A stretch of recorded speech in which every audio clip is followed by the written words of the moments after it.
कि जिंदगी में दो चीजें हैं जिस पे लोग निर्णय लेते हैं। एक है फैक्ट्स एंड फिगर्स, तथ्य और सच्चाई, और दूसरे हैं ओपिनियन, जिसको बोलते हैं राय। राय दी जाती है घर पे सोफे पे बैठ के टीवी के सामने कुरकुरे पॉपकॉर्न खाते हुए। लोग बोलते हैं सचिन को ये बॉल ऐसे नहीं खेलनी चाहिए थी, मोदी जी को ये काम नहीं करना चाहिए था, वैसे विराट कोहली अगर ये ना करता तो बहुत अच्छा खेल लेता। राइट, उन्होंने जिंदगी में कभी बल्ला पकड़ा या नहीं पकड़ा मुझे नहीं मालूम, लेकिन राय दे दी। तो ये जो लोग हमारे चारों तरफ ये राय देते हैं ना, ये काम नहीं चलेंगे, ये उनकी राय है। राय चंदों से सावधान रहें। और मेरा अपलाइन, जब भी हमारे अपलाइंस ये बोलते हैं कि ये काम चलेंगे, ये उनकी राय नहीं है, उनके पास इस बात का प्रमाण है और ये काफी सालों से इस काम को कर रहे हैं। और जब ये लोग राय के और राय चंदों और सलाहकारों के हिसाब से निर्णय लेते हैं, वहां पे गलती हो जाती है सर। तो अगर सही सलाहकारों को चुने और तथ्यों और सच्चाई के हिसाब से डिसीजन लें, मेरी समझ के हिसाब से ये बिजनेस से अच्छा बिजनेस दुनिया में है नहीं, और आप कभी बिजनेस से बाहर नहीं जाएंगे। आपकी बात से ये निकल के आ रहा है कि अगर कुछ यंगस्टर्स हैं जिन्होंने पढ़ाई के साथ इसे शुरू किया है, या उन्होंने पढ़ाई छोड़ के इसके विजन के साथ इसको शुरू कर दिया है, तो उन्होंने कोई गलत निर्णय नहीं लिया है। बिल्कुल। और उनके अड़ोसी पड़ोसी और रायचंद मना कर रहे हैं, तो बिल्कुल घबराने की जरूरत नहीं है। बिल्कुल घबराने की बात नहीं है। चलते रहेंगे तो यहाँ पे सक्सेस हो जाएंगे। वो यहाँ पे सक्सेस होंगे और उसके अलावा जिंदगी में करियर में भी सक्सेस होंगे। क्योंकि आपने ये बात छेड़ दी, तो मैं आपको दो महान लोगों का रेफरेंस देना चाहूंगा इसी बात पे। एक है अपने डोनाल्ड ट्रंप साहब, जो अमेरिका के करंट प्रेसिडेंट हैं। दूसरे रॉबर्ट टी कियोसाकी साहब, जो एक बहुत बड़े जाने माने इन्वेस्टर्स हैं, ऑथर हैं, एजुकेटर हैं, और इन दोनों ने किताब लिखी है मिडास टच। आप मिडास टच में अगर पढ़ें तो रॉबर्ट टी कियोसाकी और डोनाल्ड ट्रंप ये बोलते हैं कि जिंदगी में हर इंसान को कुछ साल नेटवर्क मार्केटिंग जरूर करनी चाहिए। चाहे आप स्टूडेंट हैं, आप हाउसवाइफ हैं, आप जॉब करते हैं या अपना बिजनेस करते हैं, 2 से 3 साल की ये नेटवर्क मार्केटिंग करना, ये तजुर्बा आपको एक बेहतर और कमाल का इंसान बना देगा। बहुत अच्छी बात आपने कही दीपक जी।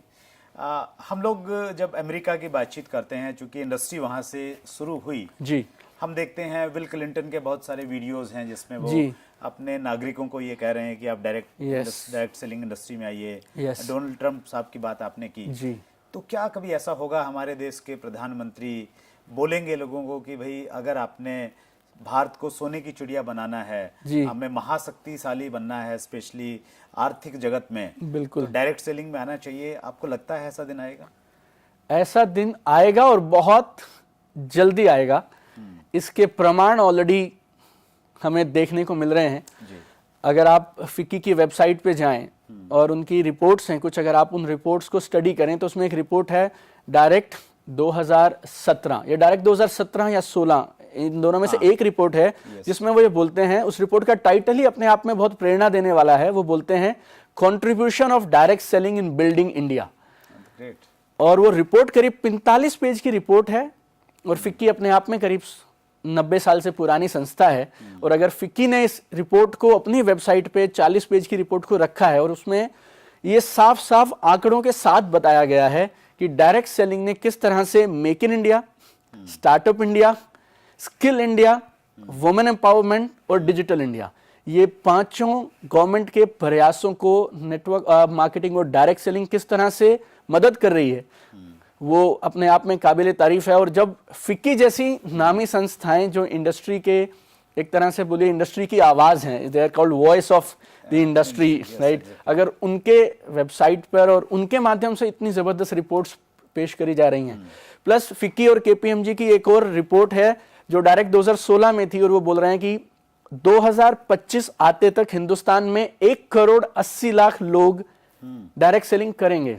अच्छा, तो 2025 में अगर इतने बड़े अनुमान लगाए जा रहे हैं कि 1,80,00,000 भारतीय ये बिजनेस करेंगे, तो ये तो बात आप मानिए कुछ दिनों में हमें रोज हमारे नेता और हमारे देश के जो लीडर्स हैं वो ये बात बोलते मिलेंगे कि भारत को सोने की चिड़िया बनाने में डायरेक्ट सेलिंग सबसे अहम और महत्वपूर्ण भूमिका जरूर निभाएगी। बहुत खूब दीपक जी। फिक्की से मैं बहुत क्लोजली जुड़ा हूँ। फिक्की ने एक बॉडी बनाई है, FICCI direct selling force. FICCI direct selling force, वो उसमें एसोसिएशंस हैं, इंडस्ट्री के लोग हैं, और डिपार्टमेंट के लोगों को वो लोग उसमें आमंत्रित करते हैं। तो मेरा सौभाग्य है कि मुझे भी उसमें जाने का और पार्टिसिपेट करने का मौका मिलता है। और आज जो गाइडलाइन आई हैं और गाइडलाइन के आने के बाद में जो हमारे यहाँ कंज्यूमर प्रोटेक्शन एक्ट है उसमें अमेंडमेंट की बातचीत चल रही है, तो इसमें फिक्की जैसी और जो दूसरी ऑर्गेनाइजेशंस हैं, IDSA है, FDSA है, तो इनका बहुत बड़ा योगदान है और ये संस्थाएं आपस में काम कर रही हैं। हम उम्मीद करते हैं कि एक दिन ऐसा आएगा कि हमारे प्रधानमंत्री इस बारे में बोलेंगे, जरूर बोलेंगे, लेकिन इस विजन के साथ आज हमें काम करना चाहिए 100%। अगर हम ये उम्मीद करते रहेंगे कि जब वो बोलेंगे तब हम करेंगे तो शायद हमें बहुत ज्यादा कुछ उस समय शायद नहीं मिलेगा जो आज हमें मिल सकता है। बहुत खूब, आपने बहुत सारा समय दिया Deepak ji. Thank you so much. My pleasure. Deepak Bajaj एक कामयाब शख्सियत बहुत सारे क्षेत्रों में। दोस्तों, आपको हमारा आज का ये पहला एपिसोड कैसा लगा उसके लिए हमें आपकी राय चाहिए। आप कमेंट बॉक्स में जाके जरूर बताइए।